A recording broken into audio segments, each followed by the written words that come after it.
Dr. Dan McMillan. He's founder and executive director of Save Democracy in America. Welcome, Doctor. Good morning. Thanks to be with you. So the Democrats are slowly coming out of the shadows. We started the show by referring to the House Dems who are giving Joe Biden the hook. And since we see more and more Democrats expressing their concerns about a second term, is it too late to change the ticket? Walk us through how you believe it can be done. Well, it's absolutely not too late. The party bylaws allow the delegates at the convention to choose a nominee. And what they could do, obviously, they would need Biden to voluntarily step aside, because to actually challenge him now that he has all these delegates pledged to him from the primary process, that would be a disaster. But I think if enough Democrats come out in public, especially the party elders, to push him aside, I think he would do that. And then the best thing for the party to do is not to rig the process at the convention, but rather to have an open audition for all the candidates, senior Democrats who think they've got the right stuff.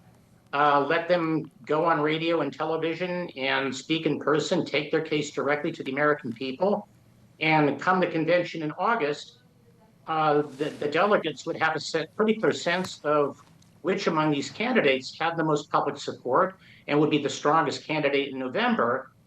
And, you know, if the party did that, they would be giving their voters a far more robust role in the process than the voters have had so far.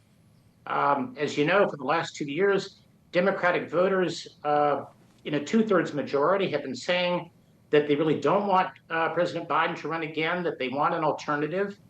But nonetheless, no one in the party who could have challenged him decided to challenge him. And yes, there were primaries, but the fact that President Biden won all these primaries really doesn't mean anything. It does not mean that Democratic voters had any say in the process. And you can almost say that the party has flat out disregarded the wishes of its own voters.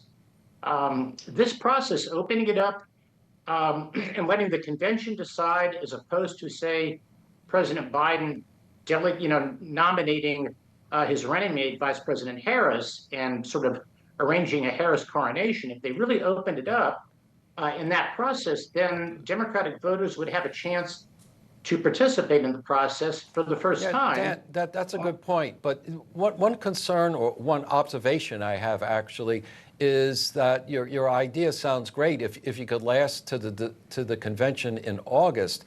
However, it looks like the DNC is going to front run it, and they're going to have a roll call vote to nominate Biden, I think, by July 21st, by Zoom. So that would, again, maybe to your point, that's where the party is controlling what's happening rather than the people. And we saw this before when Biden was running in 2020. They managed to get Buttigieg out of the race and other candidates so that he would get it. So there's a lot of command and control, at least from my perspective, with the Democrats.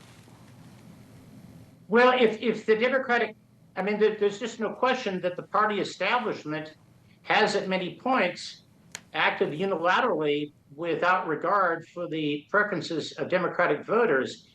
If the DNC did take it upon itself by a roll call vote to give the nomination to Biden to shut off the process on July 21st, that would be a terrible mistake, because at this point, the Democrats are losing. They've been losing for several months now, and if they did that, then I don't see how they'd have any hope of winning in November.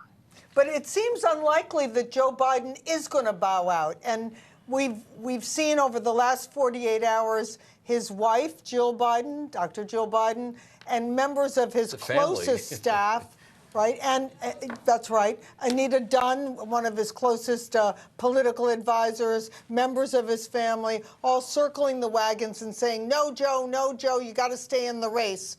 So you're clarifying that you don't see a way forward if Joe Biden doesn't voluntarily remove himself. He would have to do so voluntarily, and right now, the people he most trusts are telling him to not do that. And the people around him, I think, are encouraging him to remain in denial about his own frailty. this is reprehensible and does not serve him. That said, we already have more and more elected Democrats are willing to risk the party's wrath by coming out in public and saying he has to step aside. The situation is evolving very quickly. But it really would take people like Obama and Clinton and the Democratic congressional leadership, people of that stature, to come out publicly. Push him off the stage, essentially. I don't think anything short of that is really going to get his attention and break through the insularity of his inner circle. Well, Dr. Dan McMillan, thank you for your time this morning. We really appreciate it. Prime Thank you for News, having me. Yes, thank you so much. Prime News speaking with a